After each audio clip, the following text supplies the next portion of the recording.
रामो राजमणिः सदा विजयते रामं रमेशं भजे रामेणाभिहतनिशाचरचमू रामाय तस्मै नमः।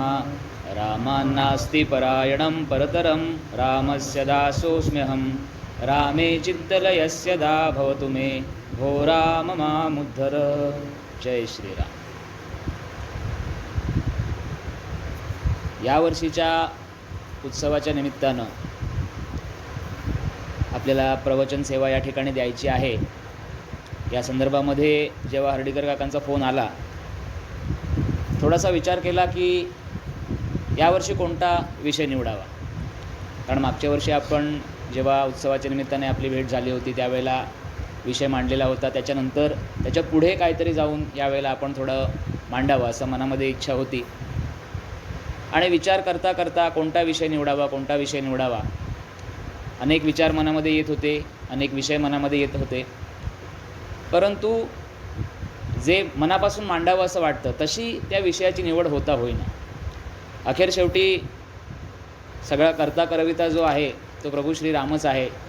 रामरायांना शरण गेलो आणि त्यांना म्हटलं तुम्हीच काहीतरी आता सुचवा की कोणत्या विषयावरती बोलावं। कारण जेव्हा एखाद्या ठराविक मार्गाने आपण विचार करायला सुरुवात करतो तेव्हा विचारांची एक शृंखला सुरू होते मनामध्ये, आणि या विचारांच्या शृंखलेवरती नियंत्रण मिळवणं कठीण आहे, आणि त्यामुळे तो जो विचार आहे तो बऱ्याच वेळेला भरकटतो।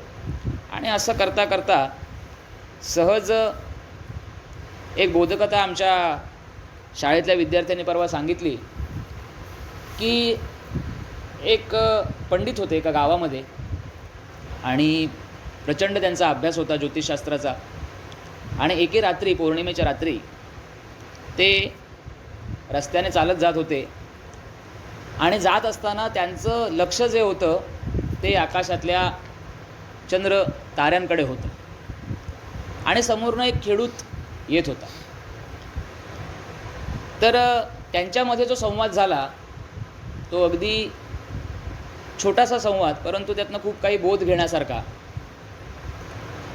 चालत जात असताना त्यांचे पाय सरावाने त्या वाटेवरती चालत जात होते, परंतु नजर त्यांची आकाशाकडे असल्यामुळे पायाखाली येणाऱ्या अडथळ्यांना ते चुकवू शकत नव्हते। आणि समोरनं येणारा तो खेडूत त्याने पाहिलं, आणि त्याने जाता जाता त्या गुरुजींना, त्या पंडितजींना एकच गोष्ट सांगितली की महाशय, आपण जिकडे चालले आहात त्या दिशेने आपली दृष्टी ठेवा, अन्यथा जिकडे पाहता आहात तिकडे जाण्याची, तिकडे गमन करण्याची वेळ आपल्यावरती येईल। अतिशय साधा असा हा प्रसंग, पण त्यातनं खूप काही शिकण्यासारखं। आणि मग कुठेतरी मनामध्ये विचार आला की ज्या सरावाच्या गोष्टी आहेत किंवा ज्या आपल्याला माहिती आहे, ज्या आपण रोज करतो, त्या गोष्टींच्या बाबतीमध्ये हळूहळू नंतर, थोड्या काळानंतर थोडंसं एक शैथिल्य येतं आपल्याकडे। आणि हां, हे मला माहीत आहे, हे मी ऐकलेलं आहे, किंवा हे मी करतो, यातून थोडा आपल्याला निष्काळजीपणाकडे आपण जातो, आणि ज्या गोष्टी अतिशय साध्या रोजच्या व्यवहारातल्या आहेत त्याही गोष्टी हळूहळू आपल्या नजरेतनं सुटत जातात। मग या विषयाला धरून कोणती मांडणी करता येईल, किंवा त्याचं प्रयोजन काय, की आजच्या या सांप्रत परिस्थितीमध्ये अशा प्रकारे जो विषय सर्वांच्या परिचयाचा आहे, जो विषय सर्वांना माहीत आहे, लहानपणापासूनच तो विषय ऐकत आपण आपल्या आयुष्याची वाटचाल करत असतो, तोच विषय पुन्हा का मांडावा। तर कुठेतरी ते जे पंडित होते त्यांना, त्यांच्या मनाला असं वाटत होतं की अरे, ही तर माझी रोजची जायची वाट आहे, यातला प्रत्येक खाच खळगा मला माहिती आहे, मग एवढं माहीत असताना मी तिथे बघून चालण्याची आवश्यकता काय आहे। परंतु जेव्हा आपली दृष्टी रस्त्यावरती नसते तेव्हा निश्चितच तिथे येणारा एखादा अडथळा आपल्याला त्या ठिकाणी त्रासदायक ठरू शकतो, आणि आपल्या जिथे आपलं गंतव्यस्थान आहे तिथे जाताना हा येणारा अडथळा, आणि जेव्हा तो अडथळ्याचा आपण सामना करतो तेव्हा आपल्या लक्षात येतं की अरे, ही गोष्ट कशी काय निसटली माझ्या नजरेतनं, कारण आपली नजर त्या रोजच्या जो आपला मार्ग आहे सवयीचा तिथे नसते। आणि म्हणून मग असं वाटलं, मनामध्ये असा विचार आला की आपल्याला 6 दिवसांचा कालावधी आहे, आणि हा उत्सव आपण सलग 6 दिवस साजरा करणार आहोत। तर रामायणापेक्षा दुसरा कोणता चांगला विचार किंवा विषय आपण मांडता येईल आपल्याला। तर मग निवड केली की रामायणाबद्दल आपण लहानपणापासून जे काही ऐकत आलो आहोत त्या गोष्टींबद्दल चर्चा, त्या गोष्टींबद्दल काही एक आपला अभ्यास असेल तो मांडावा, जेणेकरून रामायण महाभारत ही आपली महाकाव्य आहेत आणि हा या संस्कृतीचा आत्मा आहे. रामायण असो महाभारत असो, आणि त्याचा अभ्यास किंवा त्याच्याबद्दलची माहिती आपल्यातल्या प्रत्येकालाही असतेच, परंतु सूक्ष्म स्तरावरती जेव्हा आपण काही गोष्टींचा विचार करतो त्यावेळेला अनेक गोष्टी नव्याने उलगडत जातात. आता लहान असताना आपण आंधळ्यांची गोष्ट, 5 आंधळे आणि हत्ती ही गोष्टही आपण सगळ्यांनी ऐकलेली असते की आंधळे एकदा बागेमध्ये जातात आणि हत्तीची मूर्ती त्या ठिकाणी सुशोभीकरणासाठी म्हणून उभारलेली असते आणि ते जे आंधळे असतात तो प्रत्येक आंधळा हत्तीच्या त्या जी मूर्ती आहे दगडाची बनवलेली त्या प्रत्येक अवयवाला स्पर्श करते. कोणी सोंडेला स्पर्श करतो, कोणी कानाला स्पर्श करतो, कोणी शेपटीला, कोणी पायाला, आणि प्रत्येकजण त्याला स्पर्शज्ञानाने जे हत्तीचं रूप त्याच्या मनःचक्षूंसमोर उभं राहतं त्याप्रमाणे वर्णन करतो की एक सांगतो हत्ती खांबासारखा आहे, एक सांगतो हत्ती सुपासारखा आहे, एक सांगतो हत्ती नळीसारखा आहे, आणि त्याच्यावरनं त्या सर्व त्या आंधळ्यांमध्ये वाद सुरू होतो की हत्ती नेमका कसा, तुझा हत्ती बरोबर का माझा हत्ती बरोबर. मग तिसरा म्हणतो नाही नाही तुम्ही दोघंही चूक आहात, माझा हत्ती बरोबर. आणि मग तिथून एक डोळस माणूस जातो, जवळून जात असतो, आणि तो डोळस माणूस त्या 5ही आंधळ्यांना जवळ बोलवतो आणि अवयवांची अदलाबदल करून स्पर्श करायला सांगतो आणि मग म्हणतो की तुम्ही आपापसामध्ये वाद करण्यापेक्षा ही गोष्ट तुम्ही लक्षात घेतली पाहिजे की तुम्ही 5ही जण बरोबर आहात, या सगळ्यांचा मिळून हत्ती बनतो. यासाठी त्या डोळस माणसाची आवश्यकता त्या ठिकाणी आहे. आता तसं बघायला गेलं तर हे एक रूपक आहे. ते आंधळे स्पर्शज्ञानाने आपल्याला जे समजलं आहे ते मांडण्याचा प्रयत्न करत आहेत. ते आंधळे म्हणजे तुम्ही, आम्ही, आपण सर्व. कारण आपल्या प्रत्येकाकडे सर्वसमावेशक दृष्टिकोन असेलच याची शाश्वती नाही. मी काही एक विचारांनी घडलेला माझा स्वभाव आहे, माझ्यावरती जे संस्कार झालेले आहेत, मला माझ्या आयुष्यामध्ये जे अनुभव आलेले आहेत आणि माझी स्वतःची जी मतं आहेत या माध्यमातून माझ्या आजूबाजूच्या परिस्थितीचा मी काही एक त्याचा नकाशा म्हणा किंवा ती एक संकल्पना माझ्या मनामध्ये मी पक्की करतो.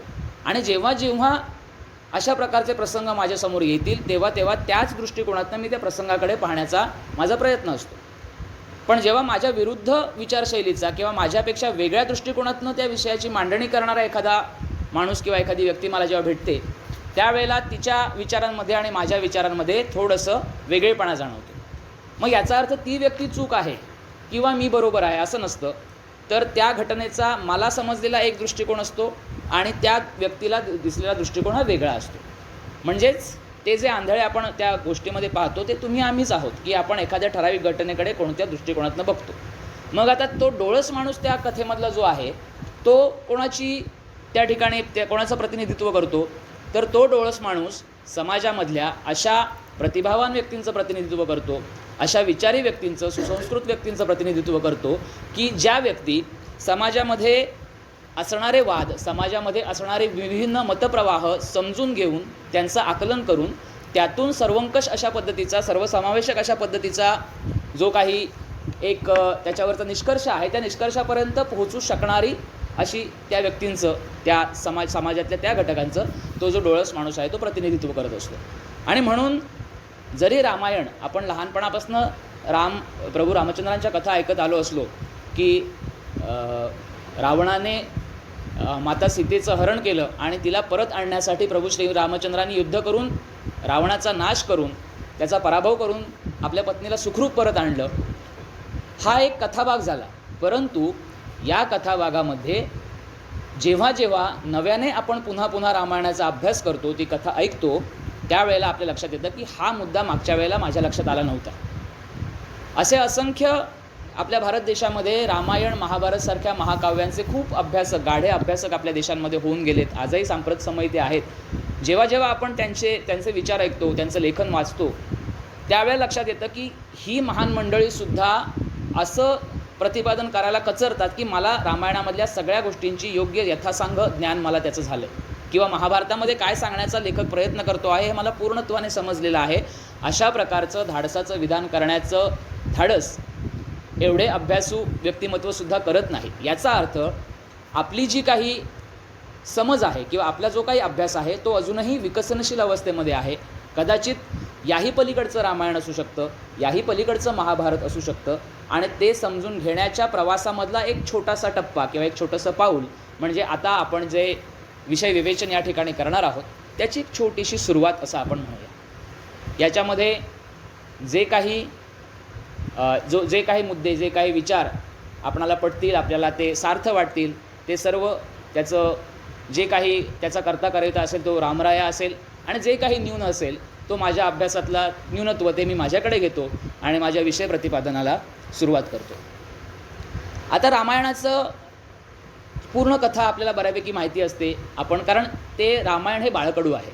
भारतीय समाज हा जर एक राष्ट्र, आपलं जे राष्ट्र आहे भारत, हा जर एक पुरुष समजला तर ह्या पुरुषाचं जे काही पालनपोषण झालेलं आहे ते रामायण महाभारतासारख्या या बाळकडूंवरती झालेलं आहे. आणि म्हणून आपला राष्ट्रपुरुष आजही तग धरून उभं राहण्याचं कारण म्हणजे आपल्या मूळस्थानी हे 2 महान ग्रंथ आहेत.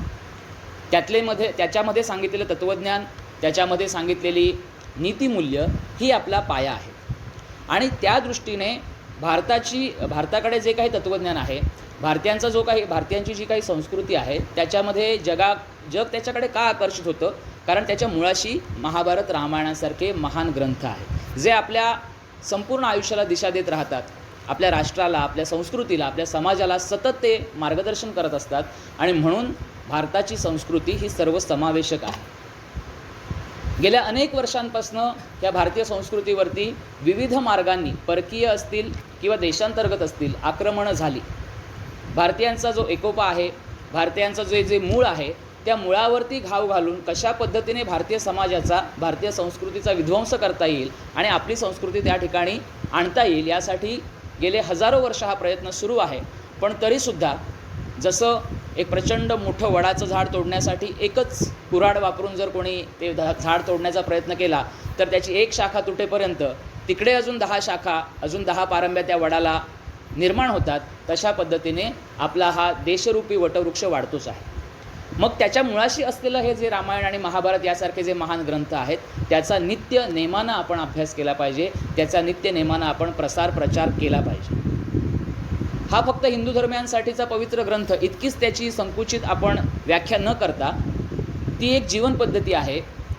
आपल्या आयुष्यामध्ये येणाऱ्या असंख्य अडीअडचणींचा सामना करण्यासाठी, त्यातनं यशस्वीरित्या बाहेर पडण्यासाठीचं ते मार्गदर्शक तत्त्व आहे. या दृष्टीने जर आपण विचार केला तर निश्चितच रामायण आणि महाभारत यांसारखे महान ग्रंथ हे आपल्याला प्रेरक ठरतात. आता रामायणच का? कारण रामायणामध्ये जी पात्र किंवा ज्या व्यक्तिरेखा आहेत दाखवलेल्या, ह्या सर्व आपापल्या क्षेत्रातल्या अत्युच्च शिखरावरती पोहोचलेल्या या व्यक्तिरेखा आहेत. म्हणजे प्रभू रामचंद्रांचा उल्लेख तर आपण मर्यादा पुरुषोत्तम असा करतोच, परंतु राजा दशरथ हा सुद्धा प्रजावत्सल राजा होता. म्हणजे आपण रामराज्य जे म्हणतो ते रामराज्य फक्त प्रभू रामचंद्रांची जेव्हा ते गादीवरती विराजमान झाले त्याच्यानंतर रामराज्य आलं असं नव्हे, तर त्याच्या आधीच्या ज्या पिढ्या आहेत प्रभू रामचंद्रांच्या, तेव्हापासनं अव्याहतपणे हा रामराज्याचा जी काही एक व्यवस्था आहे ती त्यांच्या राज्यामध्ये आहे. आणि रामराज्य हे आपल्यासाठी स्वप्नवत का आहे? कारण ती एक आदर्श व्यवस्था आहे, ती एक आदर्श जीवन पद्धती आहे जिथं पोहोचण्याचा आपल्याला प्रयत्न करायचा आहे. कारण कुठेतरी एक गंतव्यस्थान आपलं आहे जिथे आपल्याला पोहोचायचं आहे, हे एकदा नक्की झालं की मग आपला प्रवास, आपण कुठे आहोत आणि आपल्याला किती पल्ला गाठायचा आहे, हे एक गणित त्या प्रवासकर्त्याच्या लक्षात राहतं. म्हणजेच रामराज्य जर आपल्याला तिथपर्यंत पोहोचायचं असेल तर अजून हा पल्ला गाठण्यासाठी पुनश्च आपल्याला रामायणाकडेच वळावं लागतं. एवढंच कशाला, तर या कथेचा जो खलनायक आहे तो म्हणजे रावणसुद्धा सर्वोत्कृष्ट असा खलनायक आहे. रावणासारखा खलनायक आजपर्यंत झालेला नाही असं अभ्यासकच म्हणतात. म्हणजे इंग्रजीमध्ये त्याला एक टर्म आहे सबलिमिटी. सबलिमिटी याचा अर्थ काय की वाईटातलं वाईट जे असेल त्यातही अत्युच्च राहायचं. म्हणजे आपण नेहमी उत्तमतेचा ध्यास आम्हाला, असं एक लेख मी मागे वाचला होता, त्याच्यामध्ये एक छोटीशी कथा सांगितलेली होती की उत्तमतेचा ध्यास म्हणजे काय, तर आपले जे लेखक असतात त्या लेखकांच्या घरी कंपाऊंड वॉल बांधण्याचं काम सुरू असतं आणि एक साधा गवंडी जो काही फार शिकलेला नाही आहे तो गवंडी ते काम करत असतो. 1 दिवस झाले, 2 दिवस झाले आणि हळूहळू कंपाऊंड वॉल पूर्ण होण्याच्या त्या पूर्णत्वाकडे ती येते. आणि सहज लेखक एक दिवशी म्हणतात की अरे आता पुरेसं झालेले आहे, उंची बऱ्यापैकी कंपाऊंड वॉल आपण आता ह्याला म्हणू शकतो, आता तुझं काम थांबवायला हरकत नाही. तर तो म्हणाला नाही अजून थोडंसं चांगलं दिसायला पाहिजे, तेवढंच फारसं छान वाटत नाही आहे. तर लेखक म्हणाले की अरे छान काय दिसायचं, ही तर साधी कंपाऊंड वॉल आहे, कोण बघणार आहे ह्याच्याकडे. तर त्यावरती तो जो कारागीर होता तो म्हणाला बाकी कोणी बघत नाही, पण मी जेव्हा कामाला जातो तेव्हा तुमच्याच घरावरनं जातो, मलाच ते बघायला चांगलं वाटत नाही. त्यामुळे जर मलाच चांगलं वाटलं नाही तर दुसऱ्याला चांगलं वाटण्याचा प्रश्नच येत नाही. म्हणजे हा आहे उत्तमतेचा ध्यास. आणि त्याच्यासाठी उत्तमता म्हणजे काय हे प्रत्येकाचं व्यक्तिपरत्वे त्याचं जे डेफिनेशन आहे, त्याची जी व्याख्या आहे ती बदलू शकते. परंतु जर मी वाईट असेन तर वाईटांमध्ये सुद्धा मी असा अत्युच्च मी ती स्थिती गाठेन की माझ्या इतका वाईट कोणी नाही. म्हणजे तेव्हा आपण सर्व काया वाचा मन सगळ्या मार्गाने आपण त्या वाईटाच्या अत्युच्चतेकडे जाण्याचा प्रयत्न करतो. त्यावेळेला आपल्यातला रावण जागा होतो आणि ती मूर्तिमंत खलनायक जर कोण असेल तर तो आहे रावण. म्हणजे कसं असू नये याचं जर उदाहरण हवं असेल तर आपण रावणाकडे बघावं आणि कसं असावं याची अत्युच्च परिसीमा जर बघायची असेल तर आपण रामाकडे बघावं. इतकं शुद्ध स्पष्ट विवेचन आपल्याला रामायणामध्ये दिसून येतं. त्यानंतर रामायण अभ्यास करण्याचं दुसरं एक महत्त्वाचं कारण आहे की नीतिमूल्यांची खाण आहे.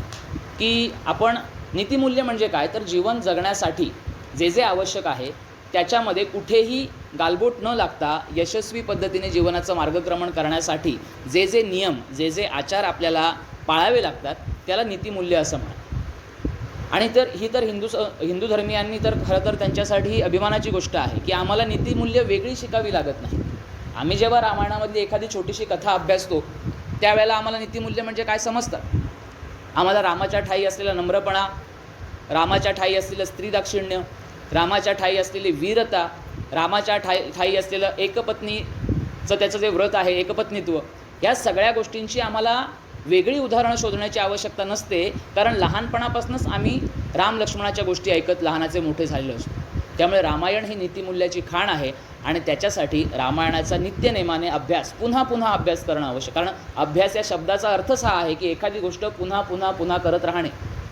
जेव्हा वर्गामध्ये आम्ही सांगत असतो की तुम्ही पुन्हा पुन्हा अभ्यास केला पाहिजे, मुलांच्या लक्षात या गोष्टी येत नाहीत. मुलं म्हणतात की झालं आहे, माझा अभ्यास झाला आहे, माझा स्वाध्याय सोडवून झाला आहे. पण सोडवलेला अभ्यास स्वाध्यायसुद्धा पुन्हा लिहून काढणं हाही एक अभ्यास आहे.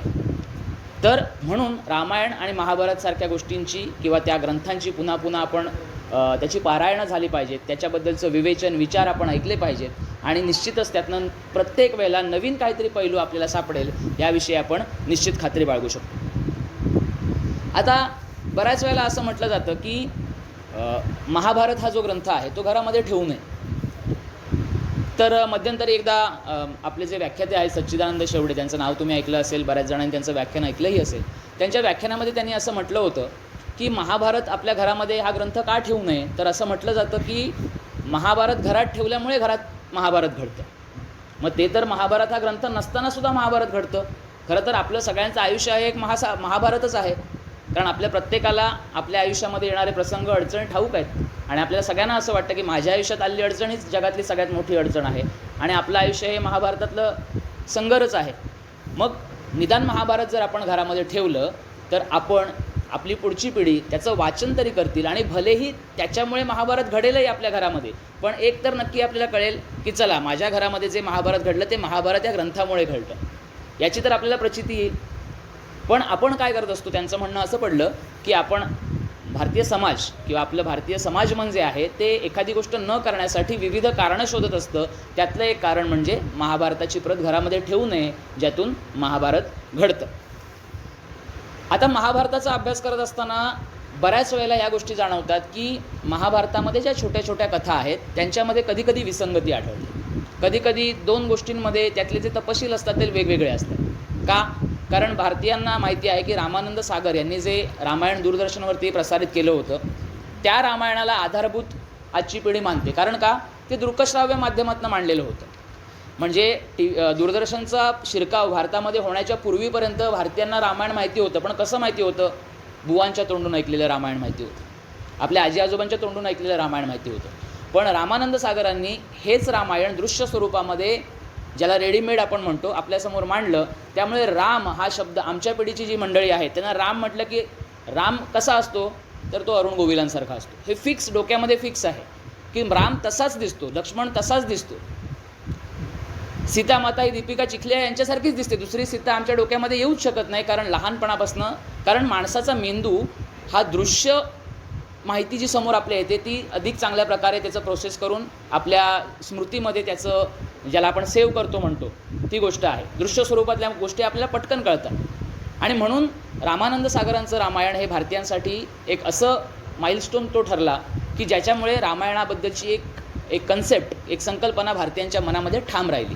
परंतु रामानंद सागर जेव्हा त्या रामायणाच्या प्रसारणापूर्वी त्यांनी ते जेव्हा प्रेक्षकांशी संवाद साधतात त्याच्यामध्ये त्यांनी स्पष्ट सांगितलं आहे की हे रामायण मांडत असताना मी 26 विविध प्रकारच्या रामायणांच्या आवृत्त्यांचा अभ्यास केला आहे आणि त्यातून थोडं घेऊन सरमिसळ करून रामायण तुमच्यासमोर मांडतो आहे.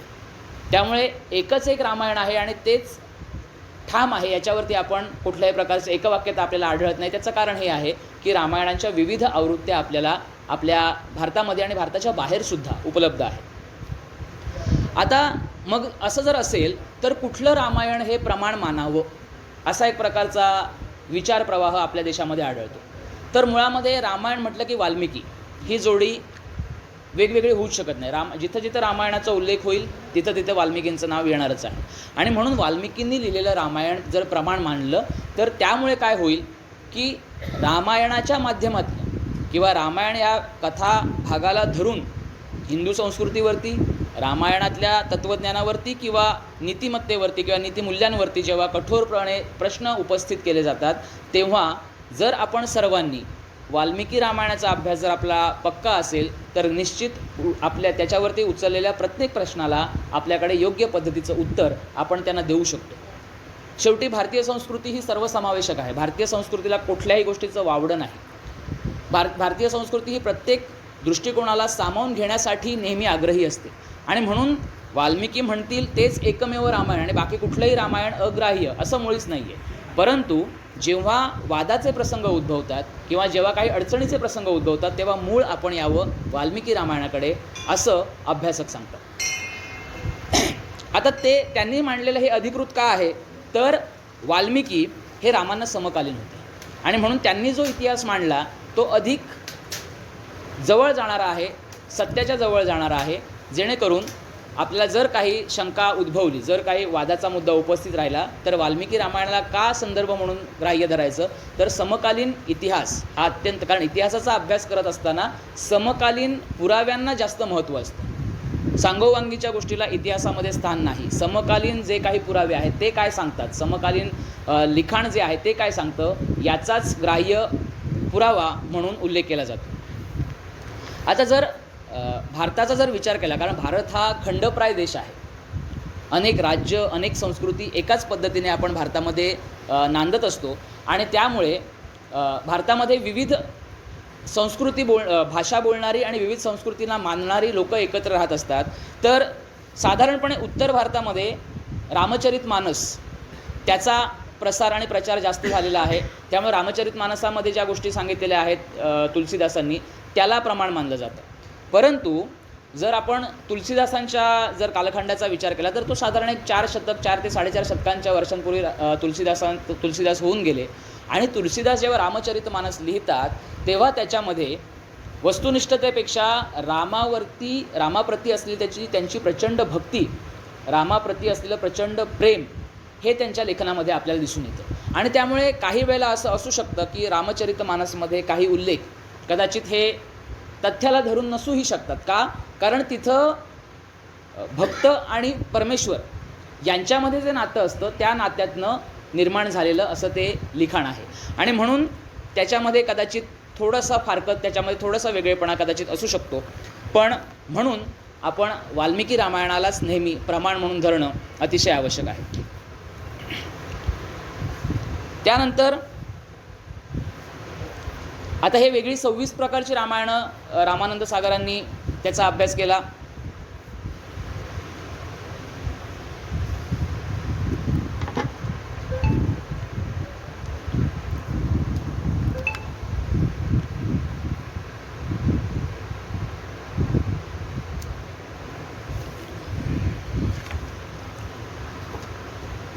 तर याच्यामुळे काय झालं आहे की रामायण आपल्याला अपरिचित होत चाललं आहे. अपरिचित म्हणजे माहिती नसलेलं असं नाही, तर त्याच्या अनेक आवृत्त्या असल्यामुळे, त्याचे अनेक संदर्भ असल्यामुळे काहीसा एक गोंधळ आजच्या पिढीमध्ये असू शकतो, भारतीयांमध्ये असू शकतो. तो जर दूर करायचा असेल तर निश्चितपणे आपल्याला वाल्मिकी रामायणाचा अभ्यास, त्याच्यामध्ये असलेल्या छोट्या छोट्या गोष्टी या समजून घ्याव्या लागतील. समर्थ रामदासांनी म्हटलं होतं की ब्रह्मांड भेदून जावी. ही रामकथा जी आहे ती ब्रह्मांड भेदून जाण्यासारखी आहे आणि हे सत्य आहे, वास्तवात उतरलेलं आहे. कारण जगामध्ये ज्या ज्या प्रमुख भाषा म्हणून ज्यांचा उल्लेख केला जातो त्या सर्व भाषांमधनं रामायणाचं भाषांतर झालेलं आहे. आज अनेक देशांमध्ये रामायणाचा अभ्यास केला जातो आहे, धर्मग्रंथ म्हणून नाही तर एक तत्त्वज्ञानाचा ग्रंथ, एक नीतिमत्तेचा ग्रंथ आणि एक समाजाला परिवर्तनशील विचार आणि दृष्टिकोन देणारा ग्रंथ म्हणून रामायणाचा अभ्यास जगभर केला जातो. पण रामायण जिथं घडलं, रामायणाची जी भूमी आहे त्या भारतामध्ये मात्र रामायणावरतीच शंका उपस्थित केली जाते, प्रश्न विविध विचारले जातात आणि त्याही पलीकडे जाऊन हे प्रश्न विचारणारे, यावरती शंका उपस्थित करणारे, कारण शंका उपस्थित करणं, प्रश्न विचारणं हे पुढे जाण्याचं खरं तर लक्षण आहे, हे प्रगतीचं लक्षण आहे. पण त्याच्या पाठीमागचा उद्देश कोणता आहे, त्याच्या पाठीमागचा हेतू कोणता आहे, याचाही कुठे ना कुठेतरी विचार आज करण्याची वेळ आपल्यावरती आलेली आहे. त्यानंतर भारतात, आता मगाशी आपण वैविध्यतेबद्दल जे बोललो ते भारतामध्ये साधारणपणे प्रमुख 40 प्रकारची रामायणं आहेत आणि 400 प्रकारची उपरामायणं अस्तित्वामध्ये आहेत. म्हणजे 40 आणि 400 हे आकडे आपल्या बरोबर डोक्यात बसू शकतात की इतकं वैविध्य या रामायणाच्या कथेमध्ये आहे. आता इतकी विविधता काय येते याचा अर्थ रामायणाचा जो काही परिप्रेक्ष्य जो आहे, त्याचा जो आवाका आहे तो प्रचंड आहे. म्हणजे 40 प्रकारच्या पद्धतीनं एकच कथा मांडता येऊ शकते आणि ते प्रयत्न थांबलेत म्हणून 40च प्रकार. जर प्रवाह असाच सुरू राहिला तर त्या 40 ते 400 प्रकारसुद्धा होऊ शकतात. कारण मगाशी मी जे म्हटलं की हत्ती कसा दिसतो, 5 आंधळे होते त्यामुळे त्यांना तो 5 प्रकारे दिसला, जर 10 आंधळे असले तर 10 प्रकारे दिसला असतं. तसं रामायण आपल्याला 40 प्रकारे दिसू शकलं, 400 उपप्रकारे दिसू शकलं, अजूनही त्याचे अगणित प्रकार येऊ शकतात, पण त्याच्यासाठी पाहण्याची दृष्टी आपणाकडे असणं आवश्यक आहे. आता व्यासरामायणमधली एक कथा म्हणून मध्यंतरी व्हॉट्सॲपवरती म्हणजे आपल्या समाज माध्यमावरती फिरत होती की ज्याच्यामध्ये असं सांगितलं होतं की जेव्हा रामेश्वराचा अभिषेक प्रभू रामचंद्रांना करायचा होता त्यावेळेला त्या अभिषेक करण्यासाठीचा जो पुरोहित पाहिजे तो पुरोहित उपलब्ध होत नव्हता. तेव्हा जांबुवंत म्हणाले की हा जर अभिषेक पार पाडायचा असेल तर त्याच्यासाठी एकच योग्य असा पुरोहित आहे, तो म्हणजे साक्षात रावण. आणि मग जांबुवंत स्वतः रावणाकडे गेले, कारण रावणाचे आजोबा आणि जांबुवंत यांचं फार घनिष्ठ सख्य होतं आणि त्यांनी म्हणे रावणाला अशी विनंती केली की प्रभू रामचंद्रांना रामेश्वराचा अभिषेक करायचा आहे आणि त्या अभिषेकासाठी योग्य पुरोहित जर कोणी असेल तर तो फक्त तूच आहेस. तर त्यावरती रावणाने विचारलं की ते युद्धासाठी हा अभिषेक करतायत का, तर हो. युद्धामध्ये विजय मिळावा म्हणून ते अभिषेक करतायत का, तर हो. मग पुरोहित म्हणाले की ठीक आहे, मी तुमचा अभिषेक करण्यासाठी येतो. इथपर्यंत ही कथा थांबत नाही, कथा त्याही पुढे जाते. कथा असं सांगते की जांबुवंत विचारतात की मग अभिषेकासाठी तयारी काय करायची, यादी द्या, म्हणजे वाणसामानासारखी यादी द्या आणि आम्ही बाजारातनं घेऊन येतो. जसं आपण सत्यनारायणाची पूजा करतो आणि गुरुजींना विचारतो की सामान काय काय लागेल, तसं साहित्य काय काय लागेल यावरती रावण त्यांना सांगतो की तुम्ही तर आता वनवासामध्ये ते आहेत आणि त्यांच्याकडे कुठून येणार आहे साहित्य, काही काळजी करू नका. जर यजमानाकडे साहित्य नसेल तर ते साहित्य पुरवण्याची जबाबदारी ही पुरोहिताची असते, त्यामुळे मी त्या सर्व अभिषेकाचं साहित्य घेऊन येतो. इथे तर आपल्याला आश्चर्याचा धक्का बसतो की अरे स्वतःच्या पराजयाचा तो जो अभिषेक आहे तो तिथं होणार आहे आणि त्याचं पौरोहित्य स्वतः रावण करणार आहे. बरं, ही गोष्ट इथंच थांबत नाही. रावण थोडासा चिंताग्रस्त होतो. का? जांबुवंत विचारतात आता काय झालं की सगळी तयारी जर सिद्धता आहे तर अभिषेक का होणार नाही. रावण म्हणतो की प्रभू रामचंद्रांचं तर लग्न झालेलं आहे, सपत्नीक आहेत ते, आणि सपत्नीक व्यक्ती एकट्याने कुठलंही धार्मिक कृत्य करू शकत नाही, म्हणजे पत्नीची आवश्यकता आहे. मग थोडा वेळ विचार केला रावणाने आणि रावण म्हणाला काळजी करू नकोस, मी सीतेला घेऊन येतो. आणि त्याने सीतेला निरोप पाठवला की उद्या अमुक अमुक वेळेला तू तयार राहा, आपल्याला एका धार्मिक कार्यासाठी जायचं आहे, तिथे तुझा पती स्वतः राम असेल, त्याच्यासोबत बसून एक अभिषेक तुला पार पाडायचा आहे. आणि सीतामातासुद्धा तयार होते. दुसऱ्या दिवशी रावण त्या सीतेला घेऊन त्या ठिकाणी येतो, रामेश्वराचा अभिषेक यथासांग पार पडतो. आणि रावणाने बजावून सांगितलेलं असतं ही जी मोकळीक जी मिळते ती फक्त आणि फक्त तुझ्या या अभिषेकापुरतीच. अभिषेक झाला की परत मी रावण आणि तू माझी सीता, परत आपण आपल्या ठिकाणी स्वस्थानी जायचं आणि हा जो आपल्यामधला जो वैरभाव आहे तो पुन्हा आपण सुरू ठेवायचा. आता ही कथा रामायणाचे अभ्यासक सच्चिदानंद शेवडे असं सांगतात की ही कथा याला कुठलाही आधार नाही, परंतु अनेक उत्तर भारतामध्ये जेव्हा रामकथा चालतात त्याच्यामध्ये मात्र याचा उल्लेख केला जातो, ही गोष्ट सांगितली जाते आणि त्याच्यामधनं हे सांगण्याचा प्रयत्न केला जातो की बघा आमच्याकडचे शत्रूसुद्धा किती महान होते. शत्रुत्व आपल्या जागी, जसं आपण म्हणतो की मैत्रीमध्ये व्यवहार आपल्या जागी, मैत्री आपल्या जागी, तसं शत्रुत्व आपल्या जागी, धार्मिक कृत्य, धार्मिक कार्यातलं सहकार्य आपल्या जागी.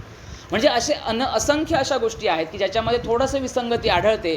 परंतु जर आपण वाल्मिकी रामायणाला जर प्रमाण मानून चाललो तर निश्चितपणे काही एक विचार आपण मांडू शकतो की काय ज्या गोष्टींना असा कुठल्याही प्रकारचा आधार नाही त्या नंतर त्याच्यामध्ये समाविष्ट केलेल्या असू शकतात किंवा लोककथेचा भागही त्या असू शकतात.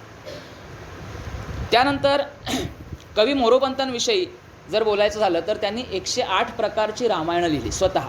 कारण मोरोपंत रामाच्या आणि रामायणाच्या इतके प्रेमात होते आणि त्यांच्याकडे प्रतिभा होती, साहित्याची प्रतिभा. म्हणजे मोरोपंतांच्या बद्दल बोलणं तर की अक्षरशः त्यांनी जर लेखणी जरी टेकवली तरी एखादं काव्य निघून जाईल, महाकाव्य निघेल, इतकं प्रकारची प्रतिभा त्यांच्याकडे होती आणि त्यांनी 108 प्रकारची रामायणं लिहिली.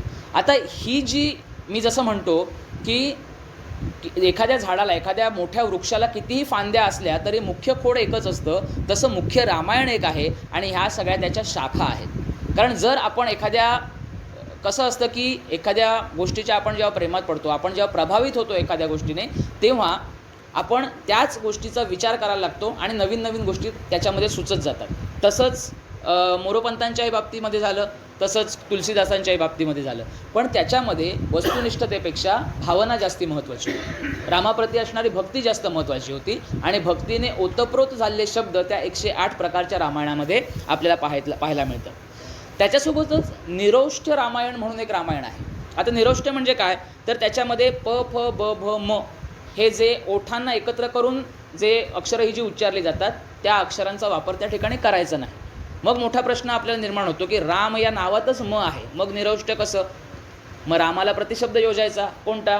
दशरथ नंदन नाही, प, फ, ब, ब, म मधला कुठलाही अक्षर त्याच्यामध्ये येत नाही. म्हणजे त्या ठिकाणी कवीची प्रतिभा आपल्याला दिसून येते. बऱ्याच वेळेला साहित्याचा अभ्यास करताना असं सांगितलं जातं की आपण नेहमी युरोपमधल्या, अमेरिकेमधल्या साहित्यकांचा अभ्यास करतो की ते किती महान होते, किती थोर होते. पण आपल्या देशामध्ये, आपल्या या भारतभूमीमध्ये सुद्धा असे साहित्यिक घडून गेलेत की ज्यांनी एखादा शब्द मला वापरायचा नाही आहे, एखादं अक्षर मला वापरायचं नाही तर ठीक आहे, त्याला वगळून मी माझी जी काही साहित्यकृती आहे ती पूर्ण करू शकतो. म्हणजे काय उच्च प्रतीची प्रतिभा. आता मला सांगा, रामरायाचा आशीर्वाद असल्याशिवाय या गोष्टी घडू शकतात का हो? तर त्याच्यासाठी रामाप्रती असलेलं आदर, भक्ती हे त्याला कारणीभूत ठरतं. आता हे त्यांचं कौशल्य आहे, त्याला आपण दाद दिलीच पाहिजे. पण म्हणून त्याच्यामध्ये जे सांगितलेलं आहे ते आपण प्रमाण मानू शकत नाही. प्रमाण मानण्यासाठी मात्र आपल्याला जे ओरिजिनल टेक्स्ट आपण ज्याला म्हणतो, जे मुख्य जे ग्रंथ आहे तो म्हणजे वाल्मिकींनी लिहिलेलं रामायण, आणि त्याच्यासाठीच आपल्याला त्याच्या पाठी त्याचा अभ्यास करावा लागतो. आणि आता आपला मुख्य मुद्दा येतो की ह्याचं अभ्यास का करावा किंवा हे पुन्हा पुन्हा का मांडावं. तर गेल्या 70 वर्षामध्ये जे कथ्य याचा अर्थ नरेटिव्ह, म्हणजे एखादं अशा प्रकारचं चित्र निर्माण करायचं आणि ते पुन्हा पुन्हा मांडायचं की तेच खरं वाटायला लागतं. अनेक प्रकारच्या धादांत खोट्या गोष्टी हिंदू धर्माविषयी, हिंदू धर्मातल्या तत्त्वज्ञानाविषयी त्याच्यामध्ये मांडलेल्या असतात. आणि जसजशी पिढी पुढे जाते, जसजसा काळ पुढे जातो, खोटं बोला पण रेटून बोला ही एक पद्धत आहे ज्याने तुम्ही खोटं खरं मानायला लावता. मिथ याचा अर्थ काय तर सत्यासारखे, अगदी सत्यासारखे हुबेहूब भासणारे असत्य म्हणजे मिथक ज्याला म्हटलं जातं. त्यामुळे अनेक अभ्यासक जे रामायणाचा अभ्यास करणारे होते त्याला आपल्या बोलण्याला सुरुवात करतानाच ते असं म्हणतात की रामायण महाभारतासारखी मिथक. हा मिथक शब्द ऐकल्यानंतरच आपल्याला खटकलं पाहिजे की अरे हे मिथक नाही आहे, हा आमचा इतिहास आहे. आणि रामायण महाभारत हा काव्यातनं मांडलेला इतिहास आहे, तो सत्य आहे आणि त्याच्यासाठी तुमचं विज्ञानच कारणीभूत आहे. जेव्हा कार्बन डेटिंग केलं जातं, रामसेतूचं कार्बन डेटिंग जेव्हा होतं तेव्हा त्या ठिकाणी आढळणारे खडक आणि रामायणामध्ये मांडलेला कालखंड हा जवळपास मॅच होताना दिसतो.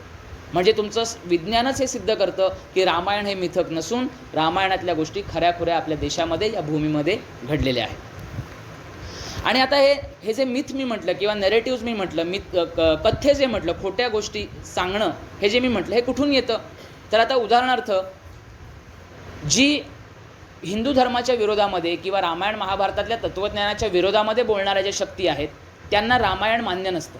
रामायण हे त्यांच्या दृष्टीने खोट्या गोष्टी असतात. रामायण हे फक्त काव्य असतं, तो एक साहित्यिक कलाकृती असते. परंतु त्याच्यामध्ये शंभुकवधाचा जेव्हा उल्लेख होतो तेव्हा मात्र हेच रामायण न मानणारे अतिशय हिरिरीने पुढाकार घेऊन सांगतात की बघा तुमचा राम कसा जातपात मानणारा होता. कारण उत्तरकांडामध्ये या गोष्टी आहेत. शंभुकाचा वध ही कथा काय आहे तर एका रामराज्यातल्याच एका ब्राह्मणाच्या मुलाचा मृत्यू होतो आणि तो ब्राह्मण रामाला येऊन असं सांगतो की बघा, जेव्हा धर्म सोडून दिला जातो, धर्म पाळला जात नाही, त्या वेळेला अशा प्रकारच्या घटना घडतात. मग प्रभू रामचंद्र शोध घेतात की माझ्या राज्यामध्ये असं कसं झालं. तेव्हा त्यांना कळतं की शंभूक नावाचा माणूस, ज्या ठिकाणी त्याला तो अशा कुळातला आहे की ज्याला तपस्या करण्याचा अधिकार नाही, आणि अशा कुळामध्ये असतानाही तो तपस्या करतोय आणि त्याच्यामुळे धर्म बुडतोय, आणि म्हणून त्याचा वध केल्याच्या नंतर त्या ब्राह्मणाचा पुत्र त्या ठिकाणी पुन्हा जिवंत होतो. मग ह्या गोष्टीला धरून जर तुम्हाला रामायण खरं मानायचंच नाही आहे, तर ही कथा तरी तुम्ही कशी खरी मानता? आणि या कथेचा आधार घेऊन राम हा जातीपाती मानणारा होता या निष्कर्षापर्यंत तुम्ही कसे येता? आणि आमच्या पिढीला ते खरं का वाटतं? कारण आम्ही खोलात जाऊन कधीही रामायणाचा अभ्यास केलेला नसतो. कारण राम जेव्हा स्वगृही परततो, रामायण तिथं संपतं. जेव्हा उत्तर रामायणाचा भाग सुरू होतो, या गोष्टी रामायणाच्या नंतर त्याच्यामध्ये त्या जोडलेल्या आहेत. हा जो मुद्दा आहे तो आपण विसरतो. आता त्यानंतर अजून एक महत्त्वाची गोष्ट त्याच्यामध्ये आपण त्याचा विचार करायला पाहिजे की असं म्हटलं जातं की आजकालच्या या सगळ्या परिस्थितीमध्ये लोकांना रावणाबद्दल अतिशय आपुलकी आणि जवळीक वाटू लागलेली आहे. की रावणाने जे काही केलं ते आपल्या बहिणीच्या अपमानाचा बदला घेण्यासाठी हे सगळं घडवलं, असं अनेक जण म्हणतात. म्हणजे रावणाला आपल्या बहिणीबद्दल आत्यंतिक प्रेम होतं, भाऊ असावा तर रावणासारखा, अशा प्रकारचं एक चित्र उभं केलं जातं. मग हा अपमानाचा बदला त्याने कसा घेतला? सीतेचं हरण करून. म्हणजे एका स्त्रीचा अपमान झाला, त्याचा बदला घेण्यासाठी दुसऱ्या स्त्रीला अपमानित करणं, याच्यावरनं रावण हा श्रेष्ठ भाऊ होता हे आपण कसं काय म्हणू शकतो? बरं, या शूर्पणखेचा अपमान, शूर्पणखेच्या पतीला स्वतः रावणाने ठार मारलेला आहे म्हटल्यानंतर याच्यामध्ये त्याचं त्यावेळेला भावाचं प्रेम कुठे गेलं?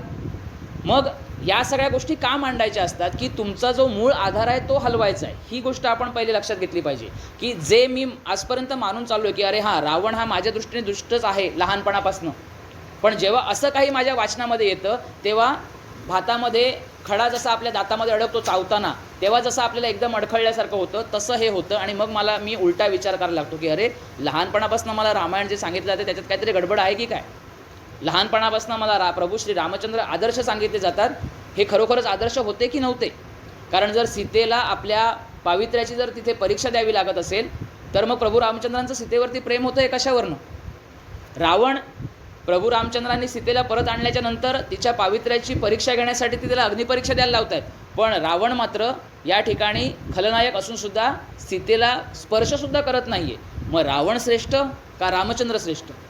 या प्रकारचे प्रश्न आमच्या पिढीसमोर उपस्थित केले जातात. आमच्या पिढीतले प्रतिनिधी, आमच्या पिढीची लोक या प्रश्नावरती येऊन अडखळतात. पण आमच्या हे लक्षात आणून दिलं जात नाही की रावणाने सीतेला स्पर्श का केला नाही, तर त्याच्या पाठीमागे शापाची ती गोष्ट आहे.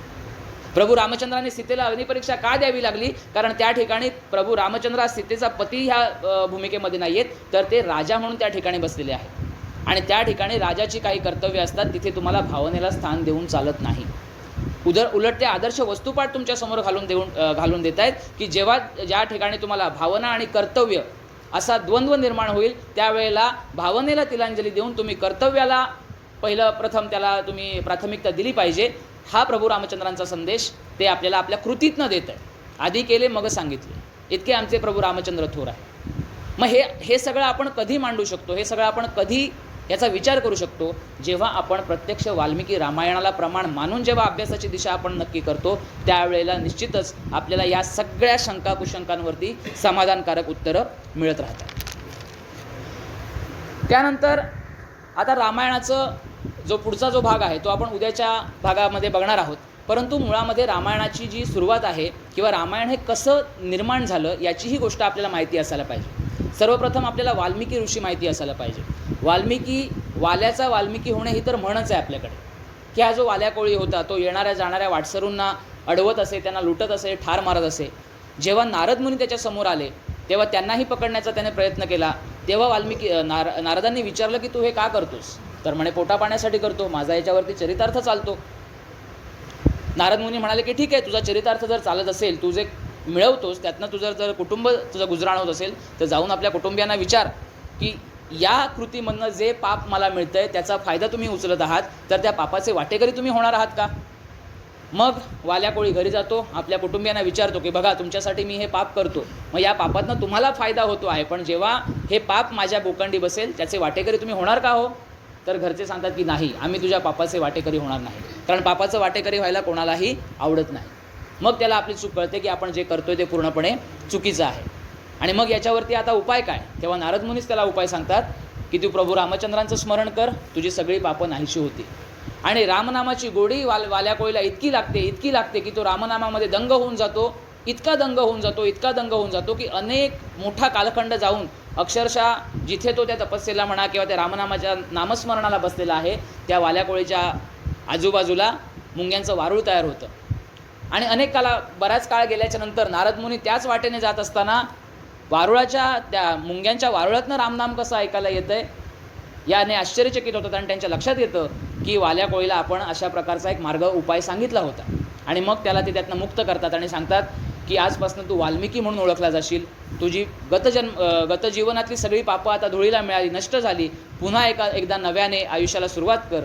आणि मग तमसा नदी किनारी वाल्मिकी ऋषी आपला आश्रम स्थापन करतात. म्हणजे ही गोष्ट का आपण याचा अभ्यास करायचा? तर आपल्यातले बरेच जण म्हणजे आजच्या या वर्तमान काळामध्ये तरुण पिढी ही डिप्रेशनखाली आहे, तरुण पिढी प्रचंड मानसिक तणावाखाली आहे. अनेकांना डिप्रेशनमध्ये ती असल्यामुळे की पुढे आयुष्यामध्ये अंधकार दिसतोय. त्यांच्यासाठी अतिशय महत्त्वाचं आहे की जर मी योग्य प्रायश्चित्त घेतलं, जर मी योग्य माझ्या पापाची जर शिक्षा भोगली तर माझी मागची सगळी पापं त्या ठिकाणी नष्ट होऊन जातात. मला आयुष्यामध्ये नव्याने सुरुवात करण्याचा अधिकार परमेश्वराने दिलेला आहे. जेव्हा आपण अहिल्याची कथा बघणार आहोत त्यावेळेला याचा आपण सांगोपांग विचार करणारच आहोत की गतजन्माची पापं किंवा गतजीवनातली पापं तुम्ही एकदा प्रायश्चित्त भोगलात की नष्ट होतात. पुन्हा नव्याने सुरुवात करण्याचा संधी परमेश्वर तुम्हाला देत असतो. आणि मग त्यानंतर क्रौंच वधाचा तो जो प्रसंग आहे तो त्या ठिकाणी येतो की क्रौंच पक्षी नर आणि मादी त्यांचं पूजन सुरू असतं आणि एक व्याध शिकार करतो आणि क्रौंच पक्षीतला जो नर आहे त्याला तो बाण लागतो आणि तो गतप्राण होतो.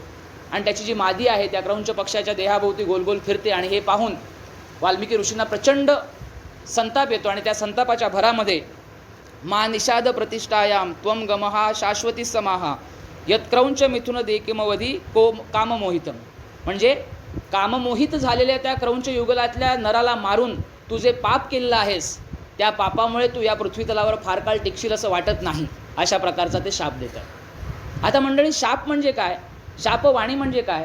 तर शाप असं काही नसतं, तर भविष्यामध्ये घडणारी एखादी गोष्ट दूरवरचं पाहू शकणाऱ्या, भविष्यातलं कथा पाहू शकणाऱ्या अशा महान प्रभृतींकडनं किंवा या ऋषीमुनींकडनं त्या त्यांच्या तोंडून बाहेर पडतात. मग त्या चांगल्या असतील तर त्याला आपण त्याला वर म्हणतो आणि वाईट असेल तर त्याला आपण शाप म्हणतो. म्हणजे त्या व्याधाचं विनाश हा अटळ होता, त्याच्यामुळेच त्याच्याकडनं तो बाण मारला गेला. फक्त त्याला कारणीभूत ठरला तो त्यांचं जे पूजन सुरू होतं ते पाहून त्याने शिकार केली आणि आपल्या त्या मार्गाला तो लागला. आणि मग पुढे वाल्मिकींना प्रश्न पडला की आपण आपल्या तोंडून त्यांच्या एक गोष्ट लक्षात आली की ज्या अर्थी मला संताप आला, ज्या अर्थी मला शाप, आपण पाहिलेलं आहे की ऋषीमुनी शाप देत असत, कमंडलूमधलं पाणी घेत अभिमंत्रित करत आणि शापदग्ध होऊन जात असत त्यांच्या समोरची लोक. पण हा शाप एकदा दिल्याच्या नंतर त्यांनी जी काही शक्ती मिळवलेली आहे, तपस्या करून जे काही कमवलेलं आहे त्यातला निम्मा भाग नाहीसा होत असे. पुन्हा तेवढं शक्ती मिळवण्यासाठी तेवढाच तपश्चर्या त्यांना करावी लागत असे. त्यामुळे असं नाही आहे की पुडीमध्ये ठेवलं, उचलला शाप आणि दिला फेकून, इतकं ते सोपं नव्हतं. त्याच्या पाठीमागे प्रचंड मोठी त्यांची बैठक होती.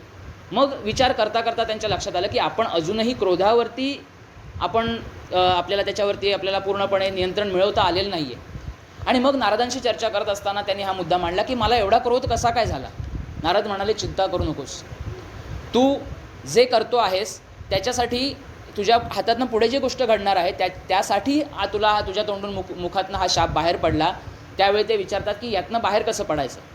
तर नारद मुनी त्यांना सांगतात की अशा एका महान माणसाचं चरित्र लिहायला घे ज्याचं गुणगान करण्यानं तुला आध्यात्मिक शांती मिळेल.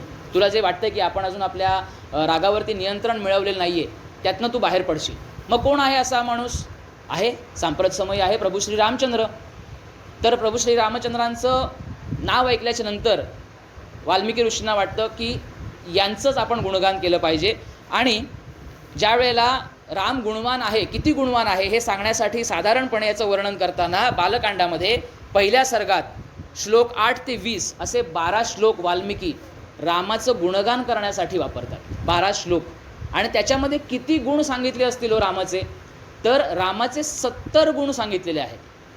70 गुण. आणि ह्या गुणांचा जर आपण अभ्यास केला तर आपल्या लक्षात येईल की यातला एक जरी गुण आपण आत्मसात केला तर एक आयुष्य आपल्याला पुरणार नाही. किंवा समाजामध्ये जे कोणी यशस्वी लोक आहेत त्यांच्या ठाई यातला एखादाच गुण ते यशस्वी पद्धतीने आपल्या आयुष्यामध्ये आचरणात आणू शकले आणि ते पुढे यशस्वी झाले.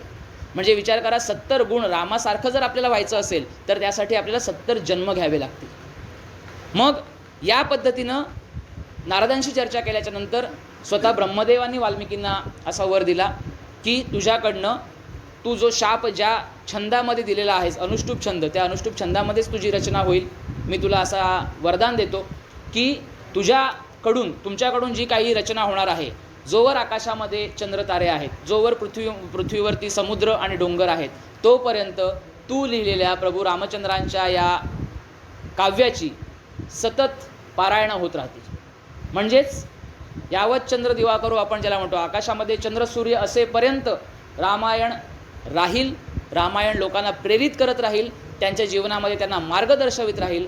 तू हे महान कर्तव्य तुझ्या लेखणीतनं साकार कर. आणि अशा प्रकारे ब्रह्मदेवांनी त्या वाल्मिकी ऋषींना वर दिला, आशीर्वाद दिला आणि मग पुढे रामायणासारखी महान कलाकृती जन्माला आली.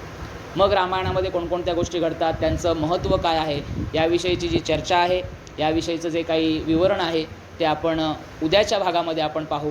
आज मात्र इथे वाणीला विराम देतो आणि आपण या ठिकाणी आजच्या प्रवचनालाची सांगता करूया.